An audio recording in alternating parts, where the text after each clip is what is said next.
When you think of a war reporter, who do you picture? Someone like this? Or someone like this? Maybe him? Or maybe someone like this? Her?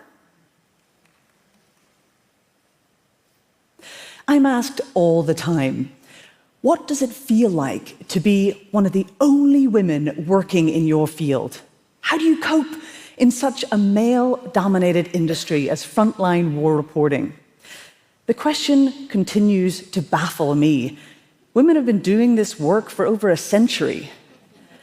From Martha Gellhorn to Claire Hollingwood, from Margarita Higgins to Christiane Amanpour.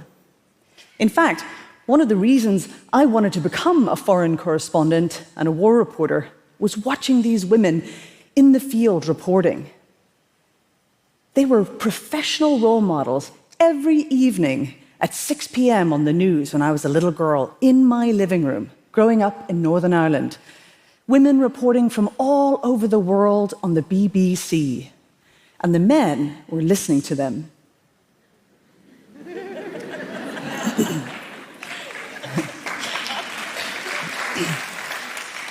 Today, when I go to war zones, very often it is a majority of women who are actually reporting there.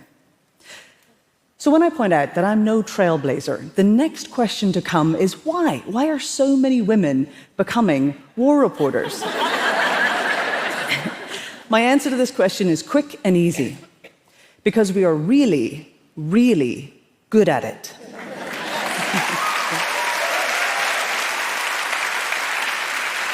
So good, in fact, that war reporting today, the very nature of reporting, and therefore how wars are perceived by those we report to, has been changed by women taking the lead. The types of stories that are covered, the angles that are taken, have been shaped by the fact that more and more women are reporting them. The debate over whether or not men and women are different in the workplace, whether that we should highlight these differences, whether it matters, has gone on for years. In war reporting, it hasn't always been a given that we should lean into our gender lens. For years, women who have fought to be at the front line, to be given assignments in major wars, often by male editors, have felt the pressure not to be pigeonholed into covering women's issues or softer topics. Who here hasn't felt this way? If you've ever been one of the first women in a male-dominated field, that pressure to be one of the guys, to not be too emotional. I was first struck by the number of female war reporters when covering the war in Syria. It was one of my first ever major assignments for a TV news network. I was to be smuggled across the border from Lebanon into a rebel stronghold in early 2012. The activists who were smuggling journalists in typically took us one at a time. The journalist who preceded me was a female correspondent for El País newspaper in Spain. Two journalists came after me together. One of them, a female correspondent for CNN. The other, a female correspondent for the Times of London, called Marie Colvin. Colvin wouldn't make it out of Syria alive. She was killed by the Assad forces while reporting on their war crimes. Yes, this is dangerous work. When I moved to Beirut in 2014, the war in Syria raged on, and the Lebanese capital had become a hub for international journalists who were living there and covering the war across the border. I was struck by how many of them were women. More obviously, of course, those who were on-camera TV reporters, but a huge amount, in many cases the majority, of print reporters as well were women. Walk into any bar in Beirut back then frequented by international and Lebanese journalists, and you would have been faced with a small crowd of smiling, waving, female foreign correspondents catching up between assignments and deadlines. Now, while there was plenty of camaraderie on the assignment in Syria, the war in Afghanistan in recent years has felt different. The US press, as the war came to an end, was less interested in that conflict beyond what it meant for the geopolitics in the region or US foreign affairs and national security. The few times that I did bump into female journalists there, the few times I bumped into any journalists there, they were almost always women. One day, about 6 months before Kabul fell to the Taliban, I went out to visit a checkpoint on the outskirts of Kabul.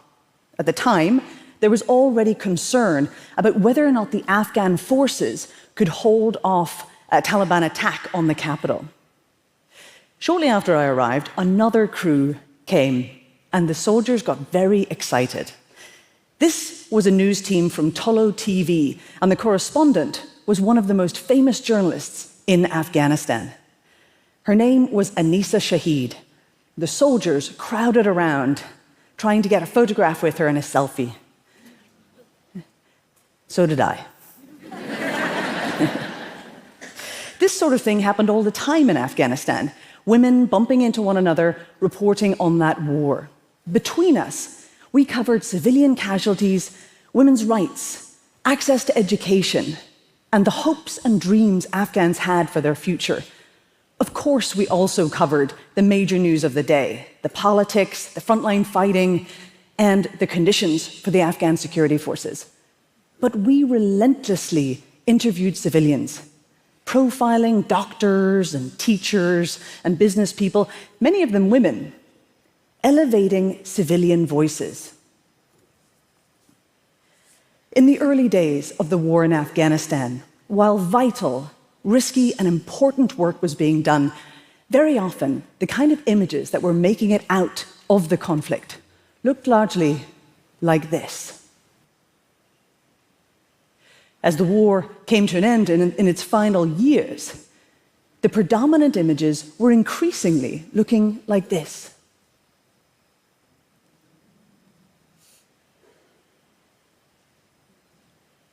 Now, of course, Afghanistan had evolved and changed, but so too had those who were carrying the lens through which the world would see it. Now, none of this is to negate the vital and important work our male colleagues do in the field.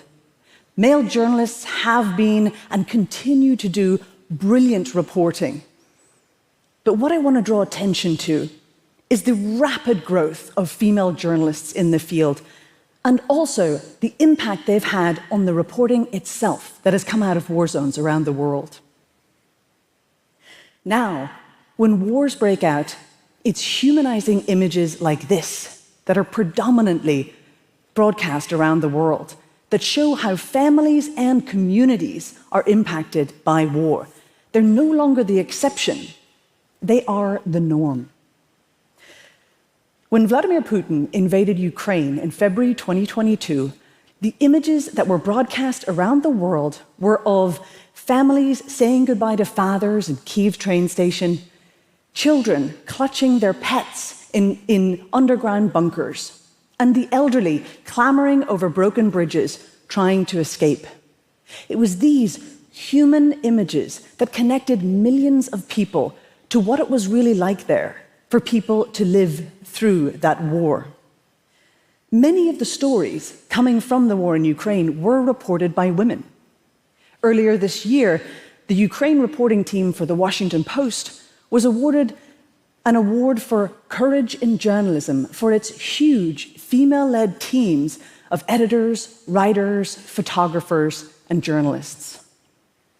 And who could forget the women of Iran, who not only are protesting against the repressive edicts of their government, but leading the fight to make sure the world covers their story.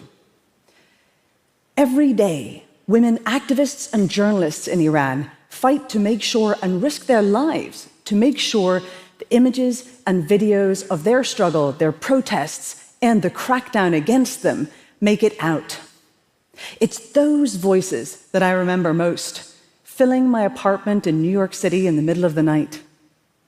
For journalists like me and many others who cannot access the country, we have been able to make contact with these women.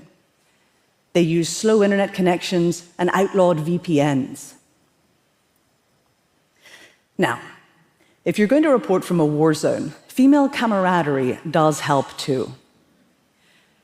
When Kabul fell to the Taliban in August 2021, I was part of a small group of international journalists who decided to stay at the airport and continue on there reporting on the evacuations.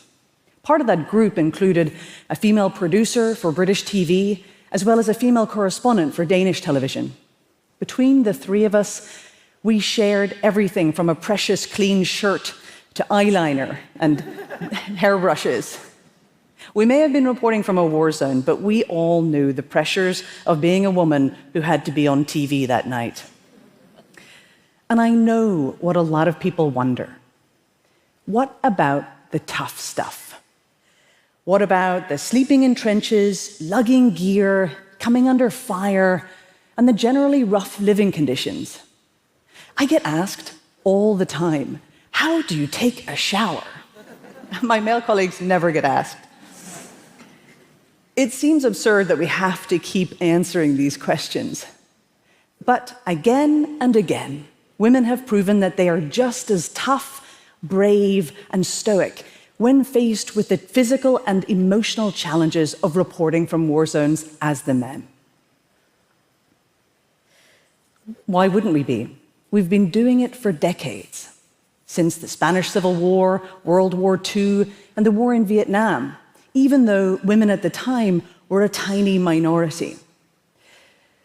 Since those who came before us nudged the door open just enough, the number of women who have been able to, in the last 20 years, get assigned stories as editors, photographers, writers, and broadcasters in major war zones has massively increased. We've not only increased in numbers, but crucially, we've increased in our confidence to tell stories that harnesses our unique perspective and our own unique strengths. Now, many of the things we may have feared in the past would be held against us. Our compassion, our empathy, and our focus on civilian lives have become our greatest strengths. We're also seeing that reflected in our male colleagues reporting as well. A focus on how war impacts communities and families more broadly has become the norm. We are not just good at this job because we are empathetic and softer and have a really good eye for a human story.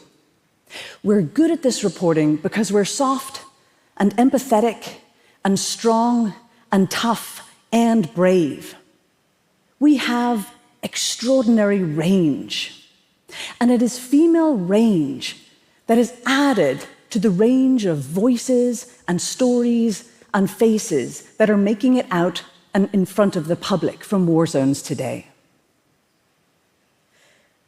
When the world is presented to you, not just in television and radio and print and magazine, by a male gaze, but by a female reporter as well, our attitudes to the outside world change too. We feel more connected. We can see beyond the statistics, the politics, and just the war fighting. We as journalists are at heart communicators. And it is female reporting that is helping the world better commune. Thank you.